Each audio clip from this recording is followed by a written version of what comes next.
International Labor Organization 1998 Declaration on Fundamental Principles and Rights at Work be reflected in law and practice. Canada is proud to be a member of the CPTPP and is swiftly moving forward with our implementation and ratification. We're eager to deepen our trading relationship with ASEAN, including through a Canada-ASEAN Free Trade Agreement. And it is long past time to bring the WTO up to date with the realities of 2018 and beyond. We need to seriously address non-tariff barriers to trade and forced technology transfers. However, and overwhelmingly, the chief answer to the legitimate grievances of the middle class lies in domestic policy. The middle class and the people working hard to join it need the security that comes from education in your youth, health care for your family, good jobs for your children, and dignity in your retirement. We need to think about what the jobs of the future for our citizens will be and ensure that those jobs will pay a living wage and that our people have the skills to do them. Perhaps most importantly, and this is work that would benefit from international cooperation, we need to ensure that in a 21st century in which capital is global, but social welfare is national, each of our countries has the durable tax base necessary to support the 99%. In addressing these challenges at home, we in the West would be wise to look east for inspiration.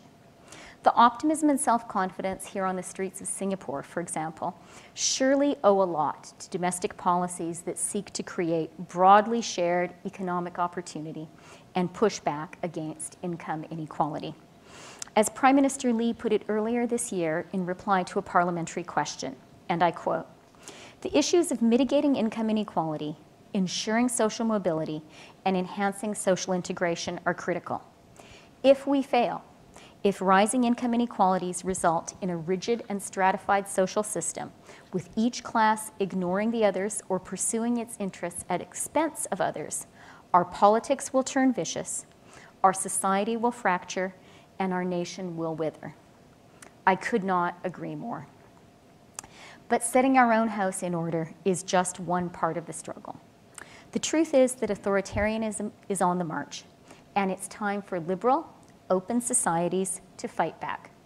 To do that, we need to raise our game. One device strongmen use to justify their rule is the Soviet trick of whataboutism, the strategy of false equivalency that holds that because democracies are inevitably imperfect, they lack the moral authority to criticize authoritarian regimes. We must be smart enough to see through this species of cynical rhetoric. It's possible, indeed necessary, for liberal Democrats to acknowledge that our democracies aren't perfect. The record of my own country's relationship with Indigenous peoples, for example, is one of tragic failure. But admitting our mistakes doesn't discredit us. On the contrary, it is one of the things that make us who we are. Authoritarianism is also often justified as a more efficient way of getting things done. No messy, contested elections, no wrenching shift from one short-termist government to another, no troublesome judicial oversight, no time-consuming public consultation. How much more effective, the apologists argue, for a paramount leader with a long-term vision, unlimited power, and permanent tenure to rule. We need to resist this corrosive nonsense. We need to summon Yeats's oft-cited passionate intensity in the fight for liberal democracy and the international rules-based order that supports it. We need to resist foreign efforts to hijack our democracies through cyber meddling and propaganda. We need to outshine the other models and encourage those who are the fence. And we need to govern with integrity. Facts matter. Truth matters. Competence and honesty among elected officials and in our public services matter. And let me pause for a moment to emphasize the importance of an independent, ethical, and effective public service, and to pay tribute to the outstanding Canadian public servants I have the privilege to work with every day. Thank you very much. Since the end of the Second World War, we've worked together in an effort to build a system that promoted prosperity and prevented smaller and regional conflicts from turning into total wars. We've worked to build a system that championed freedom and democracy over authoritarianism and oppression. Canada will always stand up in defense of that system when it is under attack, and we will defend those who suffer most when the rules-based international order is violated. Which brings me to the plight of the Rohingya. A campaign of violence by Myanmar's military has forced over 720,000 Rohingya to flee their homes. The Rohingya are the target of ethnic cleansing, of horrific, organized attacks which have included the systemic use of rape and appalling violence and slaughter. And I have been to visit some of the Rohingya in the camp in Bangladesh and heard directly some of the most wrenching personal testimony, including of the use of rape as a weapon, which I have heard in my life. Beyond the grave human toll of these crimes, they are having a devastating effect on Myanmar's fragile transition to democracy. Canada has pledged $300 million over 3 years to help the Rohingya and to support Bangladesh, which is providing them sanctuary very generously. Our partners here in Southeast Asia, in particular those who have demonstrated the promise of diverse and inclusive societies, can and must lead the efforts to bring peace and reconciliation to Myanmar and to deliver justice for the Rohingya. One of the hard-won lessons of the bloody 20th century was the recognition that the protection of human rights is a prerequisite for peace. That dearly bought epiphany led to the creation of one of the documents that underpins the rules-based international order, the Universal Declaration of Human Rights, whose first article states that all human beings are born free and equal in dignity and rights. That assertion was written 70 years ago. It's reasonable to ask if the wisdom that gave us the Declaration, and which has precipitated an unprecedented era of international cooperation embodied in organizations like ASEAN, is still relevant today. I am certain that it is, and for some new reasons. Consider the fact that today, China produces nearly 20% of the world's GDP, and in our lifetime, its economy is set to become the world's largest. The ASEAN economic community is currently the third largest economy in Asia and the fifth largest in the world. Its combined GDP is just a bit higher than that of Canada. The rise of the emerging powers, very much including the countries of Southeast Asia, has been a chapter in the story of the entire world's increased prosperity. And it is only natural that the 85% of people who live outside the rich, industrialized West should, over time, account for a greater and growing share of the world's wealth.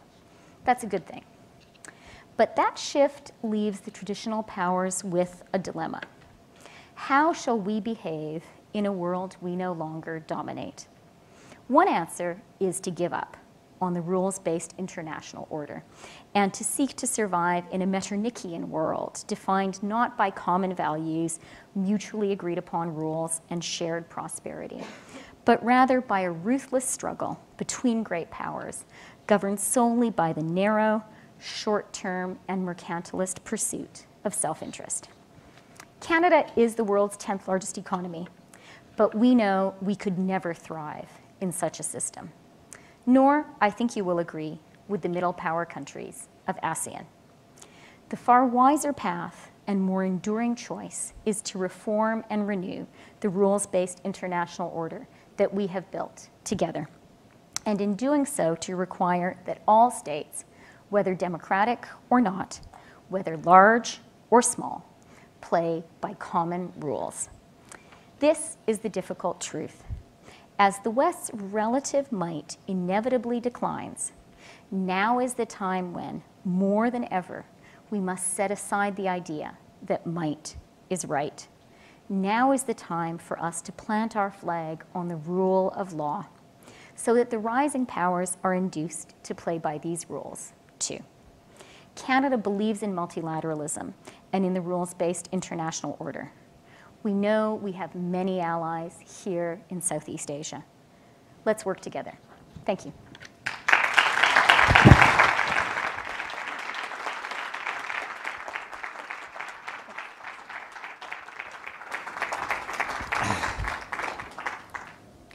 Minister, thank you very much for your inspiring Fullerton Lecture.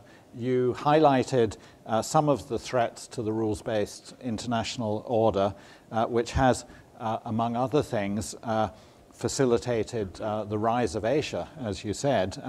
You identified some important challenges, including assaults on democracy domestically and from abroad, the dangers following from the hollowing out of the middle class in industrialized countries. And you said it was time for liberal, open societies to start fighting back and to defend and even expand an order which should be characterized by common values, mutually agreed rules, and common prosperity. And of course, you spoke from your national perspective, from Canada in the Western Hemisphere, but what you said has great resonance in this region as well. I know that there are many amongst our guests who'd like to ask you questions, but maybe I could start the discussion with my own.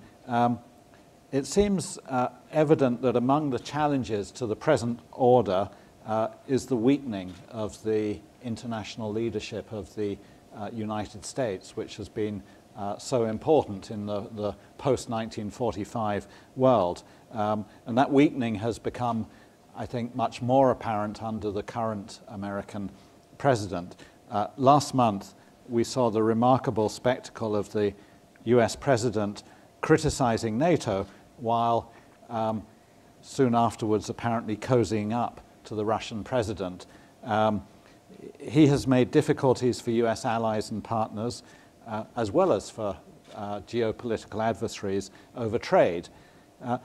So I think the question from my perspective is how should the allies of the United States and partners of the US respond to this challenge? Should they trust in an eventual return to the American status quo ante, or should they develop a plan B to ensure their future security and prosperity and to protect the rules-based international orders that many of us see as being so vital? And if there is a plan B, what should that plan B be? Okay, well, I'm glad you've started, Tim, with an easy, gentle, softball type question. I'm going to warn the other people you invite. No, well, look, let me start by being very clear about one thing. Canada and the United States share the world's longest unmilitarized border. And we have, I think, the world's most successful trading relationship. The United States sells more to Canada than it does to China, Japan, and the UK combined. We're the largest market for the US, and they are our largest market. We do about $2 billion of business with each other every day. And I think the mutual success of both of our countries is based in very large part about the fact that we have been able to benefit for all 150 years of Canada's history, speaking for Canada, from a relationship which has been so peaceful, so mutually beneficial. Few countries in the world have such good neighbors, and as I think people in this region, which has had such a troubled past, will appreciate, having a great neighbor is a very, very important starting point for prosperity at home. We're allies in NATO, we're allies in NORAD, and these are relationships which are ongoing and which we cherish. And when I referred, Tim, to the Vancouver Conference on Peace and Security in the Korean Peninsula, that was held in Vancouver, co-chaired by Canada and the United States. Having said that, I also referred in my lecture to this very big shift in geopolitical and geoeconomic power. which here in Singapore, I think you see even more clearly than we may see in Canada. You know, it's what Fareed Zakaria has described as the rise of the rest. And as I said, I think it is both natural and positive for the world that the 85% of people